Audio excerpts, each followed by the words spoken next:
বহু ক্ষেত্ৰত আপোনালোকে দেখে শ্ৰীমন্ত শংকৰদেৱ সংঘক বিভিন্ন ধৰণে আমাক বদনাম কৰাৰ চেষ্টা কৰে। আমি হাঁহি হাঁহি গ্ৰহণ কৰোঁ। বদনাম কিমানলৈ কৰিবা, সিমানলৈ কৰিবা। আমি যদি যুৱ সমাজক কান্ধত গামোচা লোৱা কামটো যদি বেয়া কাম কৰিছোঁ, তেতিয়াহ'লে সংঘ যদি বেয়া, তেনেহ'লে বেয়া হ'বলৈ দিয়া। যদি যুৱ প্ৰজন্মক সেৱা বাহিনীৰ লগত সংযোগ কৰি কাণত গামোচা লৈ ৰাতি দিনে নাম কীৰ্তন কৰাৰ অধ্যয়নৰ কাৰণে ব্যৱস্থা কৰিছোঁ, তাত যদি তোমালোকে বেয়া পাইছা পোৱা। য'ত নেকি শ্ৰীমন্ত শংকৰদেৱ সংঘই প্ৰাণী হত্যাৰ বিৰোধিতা কৰিছে, তাত যদি আপোনালোকে বেয়া পাইছে পাওক। শংকৰদেৱ সংঘই কোনো কাৰণতে তাৰ মাত নিদিয়ে। শংকৰদেৱ সংঘই কি শিকাইছে? আজি অলপ সময়ৰ আগত যি আই মাতৃ সমাৰোহ হ'ল, কি সুন্দৰভাৱে আইসকলক লৈ হ'ল, হয়নে? ক'ত এনেকুৱা অনুষ্ঠান আছে মোক দেখুৱাই দিয়ক, য'ত ভাগে ভাগে ইমান সুন্দৰভাৱে আলোচনা হয় ধৰ্মৰ কথা। কোনটো অনুষ্ঠান আছে মোক দেখুৱাওক। একমাত্ৰ অনুষ্ঠান হৈছে শ্ৰীমন্ত শংকৰদেৱ সংঘ, য'ত আইসকলৰ বাবে বেলেগকৈ, শিশুসকলৰ কাৰণে বেলেগকৈ, যুৱকসকলৰ কাৰণে বেলেগকৈ এটা নিৰ্ধাৰিত পৰিকল্পিত সাংঘাতিক ধৰণৰ গঠনমূলক চিন্তাধাৰাৰে আমি এখন সমাজ সৃষ্টি কৰিছোঁ। এই সমাজখন আমি ধৰি ৰাখিব লাগিব, যুৱ প্ৰজন্মই ধৰি ৰাখিব লাগিব।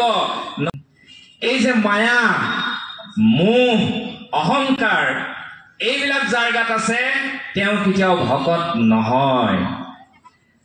যি গামোচাখন লৈছে মনত ভাল ভাৱ নাই, তেওঁ ভকত নহয়।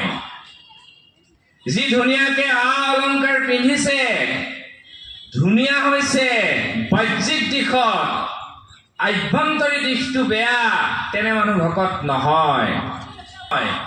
মহাপুৰুষ শ্ৰীমন্ত শংকৰদেৱ গুৰুজনাই সকলোকে সম ভাৱেৰে এখন শ্ৰেণীবিহীন সমাজ প্ৰতিষ্ঠা কৰিছিল। তাত সকলো সমান আছিল। ধৰ্মই এক কৰে, ধৰ্মই ভাগ ভাগ নকৰে, ধৰ্মই বিদ্বেষ ভাৱ সৃষ্টি নকৰে, ধৰ্মই শান্তি। এনেকৈ আজি নলবাৰীত যেনেকৈ আমি ভকত বৈষ্ণৱসকল বহি আছো, এনেকৈ সুন্দৰতাৰ ভাৱ সৃষ্টি কৰে মহাপুৰুষ শ্ৰীমন্ত শংকৰদেৱ গুৰুজনাই। বৰগীত ৰচনা কৰিলে, নাটক ৰচনা কৰিলে, ৰচনা কৰি এখন সুস্থ শ্ৰেণীবিহীন সমাজ প্ৰতিষ্ঠা কৰিছে। আজি যে মই এইটো পিন্ধি আছো, এইটো পিন্ধি থকা অৰুণাচলৰ এগৰাকী ভগ্নীয়ে দিছে, সেইকাৰণে এইটো পিন্ধি আহিছো। আমি সমন্বয়, জাতিৰ প্ৰতি মৰম আমি সৃষ্টি কৰিছো। আমি মানে মই নহয়, আপুনি নহয়, আমি আদৰ্শটোহে প্ৰচাৰ কৰি আছো। এয়া কোনে কৰি থৈ গৈছিল? কোনে কৰি থৈ গৈছিল? মহাপুৰুষ শ্ৰীমন্ত শংকৰদেৱ গুৰুজনাই কৰি থৈ গৈছিল।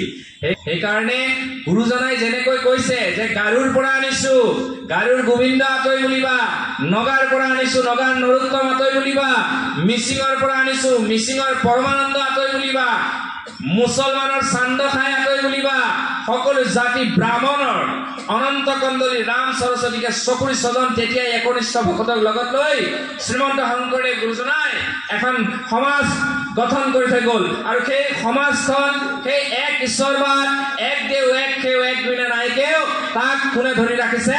শ্ৰীমন্ত শংকৰদেৱ সংঘই শুদ্ধ পথত ধৰি ৰাখিছে। টিভি খুলিলে চাবচোন, আজি বোলে আমুকৰ লৰাই মাকক উলিয়াই দিলে, তামুকৰ লৰাই দেউতাকক উলিয়াই দিলে। এগৰাকী মাতৃ এটা কোঠাত মৰি নৰ কংকাল ওলাই গ'ল, কিন্তু লৰাটোৱে গম নাপালে। কি কাৰণে হৈছে? এইবোৰ কি কাৰণে হৈছে? টকা, পাৱাৰ, অহংকাৰ, এইবিলাকৰ কাৰণে হৈছে। নিজৰ মাতৃ, নিজৰ পিতৃক যিসকলে শুশ্ৰূষা কৰিব পৰা নাই, তেওঁ প্ৰকৃত পুত্ৰ কেতিয়াও হ'ব নোৱাৰে। যদি নিজৰ মায়ে কথা এটা কওঁতে তোমাৰ গাত লাগি তুমি তোমাৰ ৱাইফ মানে পত্নী, তোমাৰ মানে পত্নীৰ ফলীয়া হৈ তুমি যদি নিজৰ মাকক অপমান কৰিছা, তুমি কেতিয়াও পুত্ৰ হ'ব নোৱাৰা।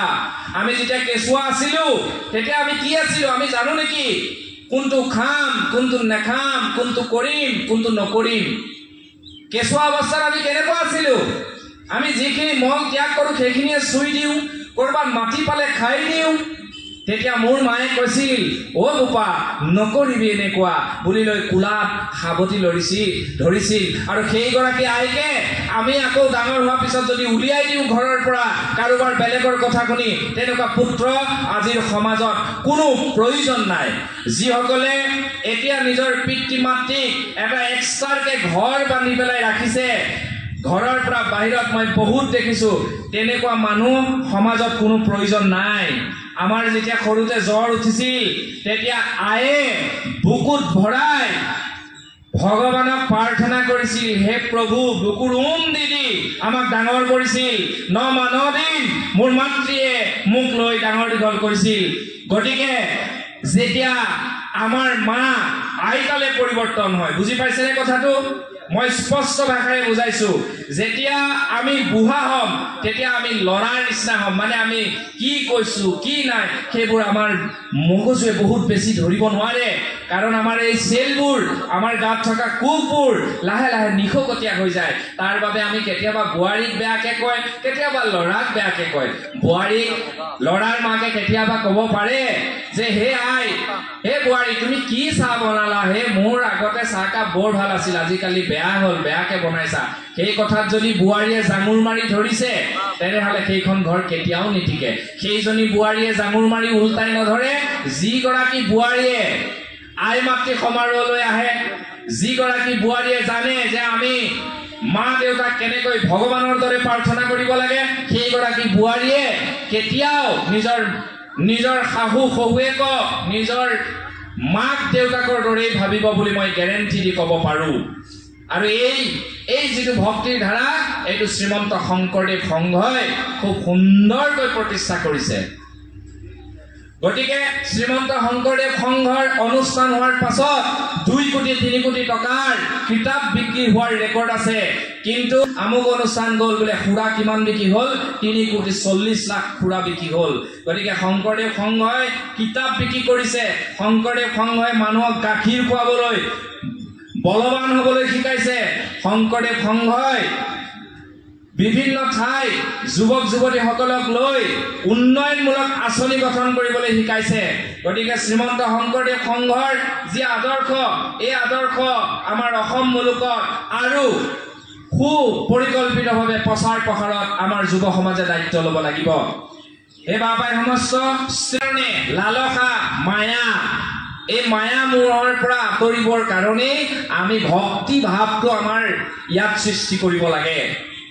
ময়ো ডেকা হৈ আছো, ময়ো ফুৰিবলৈ যাওঁ, ময়ো জিন্সৰ লং পেণ্ট পিন্ধো, কিন্তু এটা কথা জানো, এজন অসমীয়া হিচাপে মই কেতিয়া ধুতি পিন্ধিব লাগিব, কেতিয়া পাঞ্জাবী পিন্ধিব লাগিব, কেতিয়া মই গামোচা ল'ব লাগিব।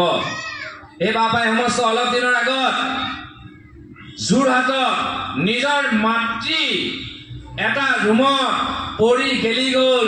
ল'ৰা ছোৱালীয়ে বোলে বাহিৰত চাকৰি কৰি আছে।